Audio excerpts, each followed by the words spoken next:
Okay အားလုံးပဲမင်္ဂလာပါကျွန်တော်ခိုင်တူပါဒီဗီဒီယိုမှာတော့ကျွန်တော်ကင်ထားတဲ့ Doublade ကို V2 တင်မယ်နောက်ပြီးတော့ Rangoku Swap ယူသွားမှာဖြစ်ပါတယ်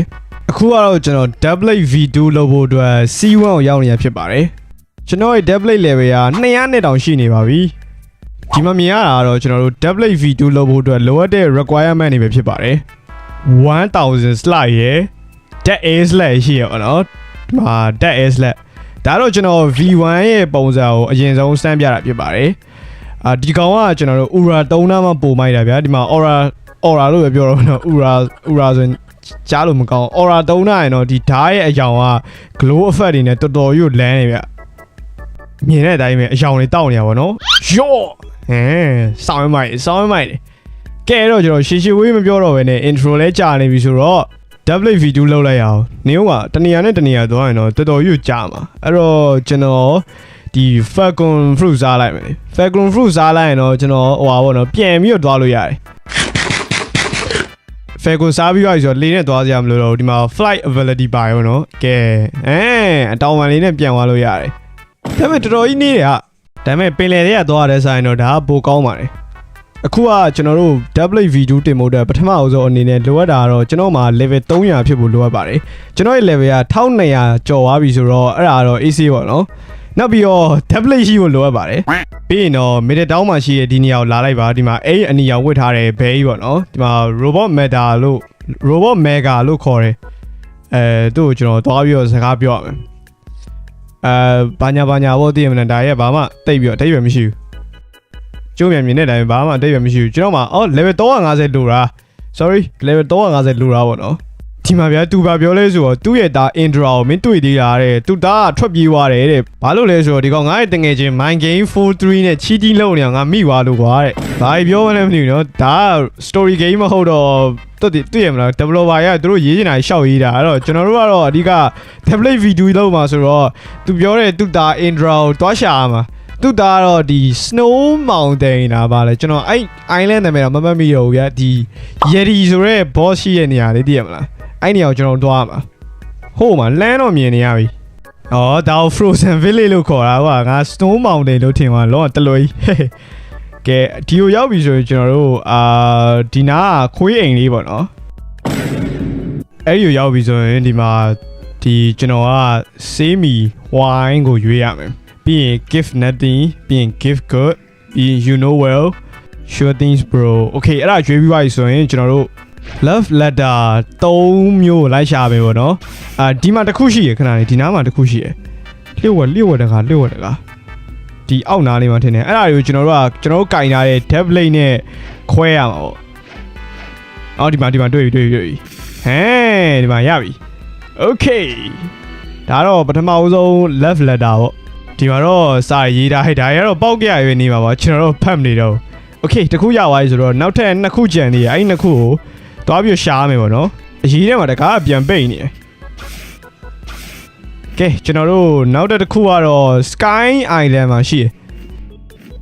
ပြီးတော့ဒီ Marine Fortress မှာလည်းအရင်ရှိရပါတော့ဒီ Marine Fortress ကိုပဲအရင်သွားလိုက်မယ်ပြီးမှပဲကျွန်တော်ကောင်းငင်ကိုသွားတော့မယ်Sky Island လား Upper Sky လားကျွန်တော်တိတ်မမှတ်မိတော့ဘူး C1 ကိုမလားနည်းနည်းကြာသွားပြီအထဲမှာ boss ရှိတာမသိဘူးရှိတယ်ဒါပေမဲ့မတက်တော့ကဒီနေ့တော့မျိုးချမ်းသာပေးလိုက်မယ်ဒီနောက်ထဲမှာရှိတယ်မဟုတ်ဒီနားတော့အိမ်မှာပဲငါဟိုတခါတော့ YouTube မှာဗီဒီယိုတစ်ပုတ်တွေ့လိုက်တယ်အတိအကျတော့တိတ်မမှတ်မိဘူးဘယ်နားလေးမှာပါလဲအောက်နာတော့မဟုတ်ဘူးဒီနားမှာပဲရှိတယ်နော်ဒုက္ခပဲဒီရမဟုတ်ပါဘူးကျွန်တော်ရဲ့ friend တွေကတယောက် join ရကျွန်တော်တတိယအောင်မထားမိဘူးသူဘယ်နားလဲမသိဘူး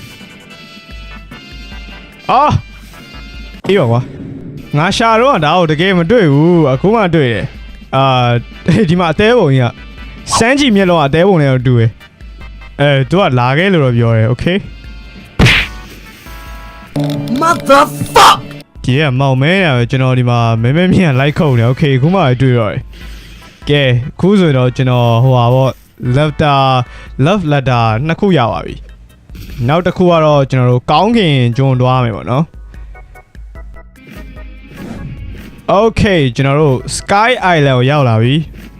ဒီနားမှာရှိရအဲ့ဒီ NBC နားလေးကအိမ်ထဲကိုဝင်သွားမှာ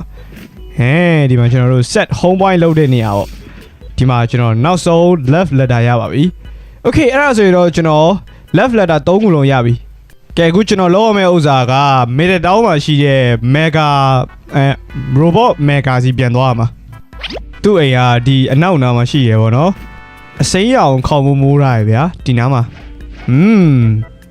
ရပြီကျွန်တော်အခုသူ့ကိုစကားပြောလို့ရပြီ Okay ဒါဆိုရင်တော့ကျွန်တော် double V2 ဖြုတ်သွားပါပြီကျွန်တော်စမ်းကြည့်လိုက်ပဲ double V2 ဘာတွေများထူးခြားသွားလဲလို့ Oh dash လိုက်တာလား Wow စော်ရမိုက်ပါပြီကွာ Damn bro Oh တကယ်လဲဒီကောင်အလိုက်လုံးလို့မရဘူးဘာလို့လဲမသိဘူးမိုက်ပါပြီတကယ်မိုက်ပါပြီ Okay ဒါတော့ကျွန်တော်တို့ double V2 ပဲဖြစ်ပါပဲကျွန်တော်နောက်တစ်ခုလောရမယ့်ဥစ္စာဘာလဲဆိုတော့ကျွန်တော်ဒီ video အစမှာပြောရတဲ့အတိုင်းပဲ Rangoku swap ကိုယူသွားမှာဖြစ်ပါတယ်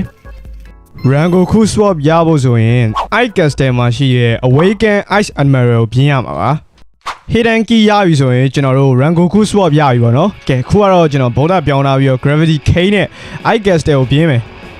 ရ AC နိုင်တယ်ဒီကောင်ဗုဒ္ဓနဲ့ချရင် AC နိုင်တယ်ကြဲဒီကောင်ကျွန်တော်ဘာမှပြန်လုပ်လို့မရဘူးတီးရမ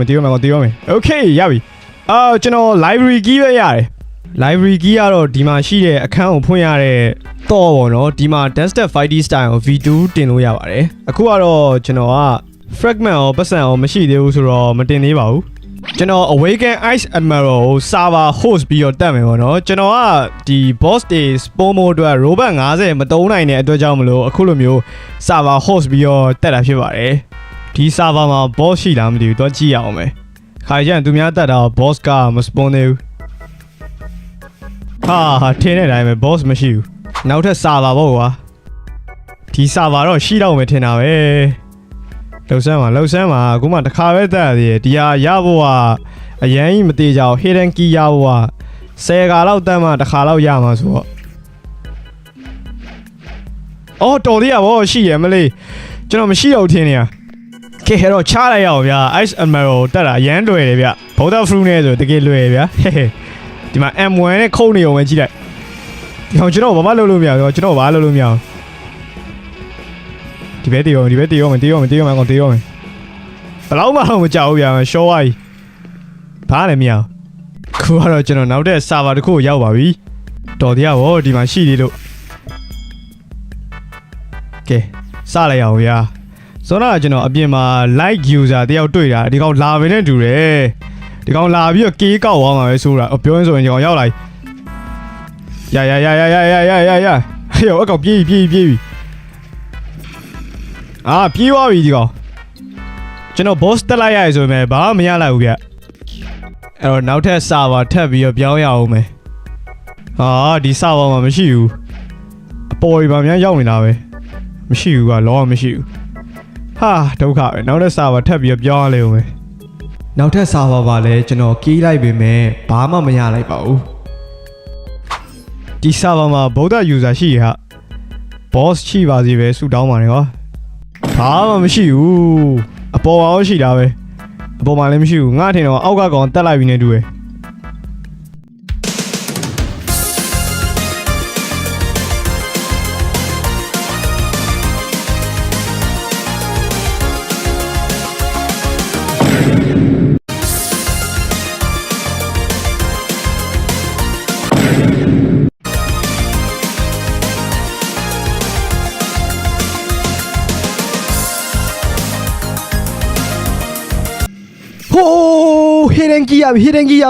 hidden key ရပြီဒီမှာမိုက်သွားပြီဒီမှာကျွန်တော် hidden key ရပြီဗောနော် hidden key ရပြီဆိုရင်ကျွန်တော်ဒီတစ်တာလေးကိုဖွင့်လိုက်တာနဲ့ Rangoku swap ရသွားပါပြီပုံစံအနေထားတကယ်လန်းတာဟာ Oh my godness စောက်ရပါလေကွာချီ aura တုံးလိုက်လောအလန်းကွာဒါကြီး share ပဲ share ပဲလုံးဝတော်တော်လန်းတယ်ကဲရေစိုးကျွန်တော်ဒီ Rangoku ရဲ့ mystery တွေကိုတင်ရပါမယ်ခိုးတဲ့ပုံစံကတော့မစိုးပါဘူးခိုးတဲ့ပုံစံကတော့မိုက်တယ်ကွာဒီတိုင်းခုတ်ပြီးတော့ဓာကြီးနဲ့နောက်ဆုံးတစ်ချက်ကထိုးလိုက်တာအရင်မမိုက်ဘူးဆိုရင်တော့မစိုးပါဘူးဒီ level တွေကိုကြတော့ level 150နဲ့350မှာတုံးလို့ရမှာအဲ့တခုကတော့နည်းနည်းများတယ်ကွာ A few minutes later အခု mystery 150ဖြစ်သွားပြီဆိုတော့ Demon Slayer ဆိုတဲ့ဥစ္စာကိုတုံးလို့ရတော့မယ်ကဲကျွန်တော်စမ်းကြည့်လိုက်မယ်ဟာရွှေနေတဲ့ပုံစံကတော့ခက်မိုက်မိုက်ပဲဝိုးဒါရကျန်းလိုက်လား Damn bro ကျွန်တော်မနာဘူး brother တို့ Devlin နဲ့ Rangoku ကိုပဲပို့ကြိုက်တယ်ကျွန်တော်ကြည့်ရတော့ကျွန်တော် Rangoku ကိုပို့ကြိုက်တယ်ဟိုမှာမီးလောင်ပြီးတော့နည်းနည်း effect လေးထားသွားတယ်တွေ့လားမီးလောင်ပြီးတော့သူကြီးကနည်းနည်းထက်ရောက်သွားတယ်တွေ့လိုက်တာတော်မိုက်တယ် bro တော်တော်လေးမိုက်တယ် brother တို့တော့မသိဘူးကျွန်တော်ဒီ Rangoku swap ကိုတော်တော်ကြိုက်တယ်သူ့ရဲ့ပုံစံလည်းရေးလဲလမ်းတယ်ဗျာတကယ်မနောက်ကြည့်လိုက်တော်လမ်းတယ်နောက်ပြီးတော့ aura 3လမ်းပိုလမ်းတယ်ကျွန်တော်ဒီမှာပြမယ်ဒါကိုတေချာကြည့်ရအောင်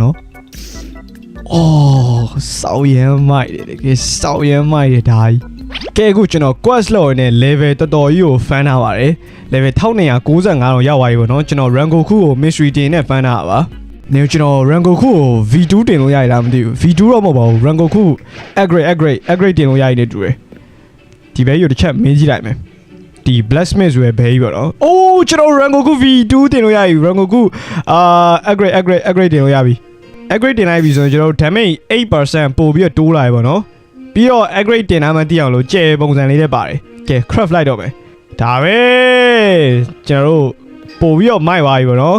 အရင်တော့မသိတာပဲမဲ့ damage 8% ဆိုတာလည်းညားတဲ့ပမာဏပဲကျွန်တော် Rangoku ရဲ့ gravity gain ရဲ့ကိုတော့ upgrade တင်ပြီးပါပြီတခြားဓာတ်တွေတော့ကြံနေရအဲ့ဒါတော့ AC မှာတင်တော့မယ်ကျွန်တော်ဒီအပိုင်းတွေကိုတော့ video ထဲမှာမထည့်တော့ပါဘူးဘာလို့လဲဆိုတော့ဒီတင်မောကြီးထဲမှာ fan ရအောင်ကျွန်တော်တို့စိတ်အပြတ်ဆုံးပဲဗျအရန်လဲမှောင်တယ်တော်တော်ကြီးကိုဆိုးတယ် Okay ကျွန်တော် Rangoku mystery 350ပြည့်သွားပြီဟိုကြံနေတဲ့ ability ကဘာလဲမသိဘူးအဲ့ဒါသုံးကြည့်ရမယ်အဲ့ဒါသုံးချင်နေအားရောငါပုံစံမဲထူးနေရပဲ aura သုံးတာငါပုံစံမဲထူးနေရဘာမှမမြင်ရဘူး banning slash ပေါ့နော် banning slash ပေါ့ NPC ကိုသုံးမှာကောင်းပါကွာဒီတိုင်းသုံးရင်မမိုက်ဘူးကဲကျန်တာတော့ကျွန်တော် swap ကိုပဲ mystery တင်လိုက်မယ်ဒီကောင်သုံးကြည့်လိုက်မယ်အိုးလမ်းလိုက်တာမီးတောက်လဲရောလုံးဝလမ်းရသုံးကြည့်လိုက်မယ်ဝိုး Damn လမ်းတယ်ဗျို့တကယ်လမ်းတယ်ဗျို့မီးတောက်နေရစောက်ရမ်းမိုက်တယ်ခိုင်ထပ်သုံးကြည့်မယ် animation ကတကယ်လှတာကွာလာပြီနော်အိုးမီးတောက်လဲစောက်ရမ်းကြည့်လို့ကောင်းတယ်ဟေးအော်တကယ်လမ်းတယ်ဗျာသူရဲ့ ability နှစ်ခုလုံးကျွန်တော်လုံးဝကြိုက်တယ်တကယ်မိုက်တယ်တကယ်တော်တော်လေးကိုလမ်းတယ်ကျွန်တော် double ထက်တောင်မှပို့ပြီးတော့ကြိုက်တယ်ဗျာအဲ့ဒီနောက်မှာတော့ကျွန်တော် Ectoplasm အခု100နဲ့ Midnight Blade ဆိုတဲ့ဓာတ်ကိုဝယ်ခဲ့ပါတယ်ကဲတော့ဒီနေ့ဗီဒီယိုလေးတော့ဒီလောက်ပါပဲ brother တို့လည်း double နဲ့ Rangoku swap တဲမှာဘယ် swap ကိုပို့ကြိုက်လဲဆိုတာလေးရေးခဲ့ပါဦးကျွန်တော်နောက်ထပ်ဗီဒီယိုမှာပြန်ပြီးတော့တွေ့ကြတာပေါ့